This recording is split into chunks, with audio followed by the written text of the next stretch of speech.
MLA బాలకృష్ణపై YS Jagan సంచలన వ్యాఖ్యలు చేశారు. అసెంబ్లీలో బాలకృష్ణ తాగి మాట్లాడారని జగన్ ఆరోపించారు. తాగిన వ్యక్తిని అసెంబ్లీలోకి ఎలా అనుమతించారని ప్రశ్నించారు.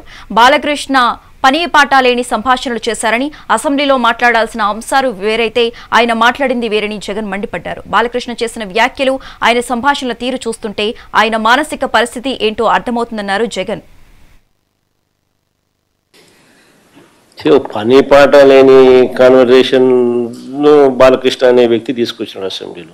అసలు ఆయన మాట్లాడాల్సింది ఏంది, అసెంబ్లీలో ఆయన మాట్లాడాల్సింది ఏంటి, ఆయన తాగి మాట్లాడింది ఏంటి, అసలు తాగినోడిని అసెంబ్లీకి తీసుకుని అసెంబ్లీలో మాట్లాడిచ్చే కార్యక్రమం చేస్తున్నారు అని అంటే స్పీకర్కి బుద్ధి లేదు.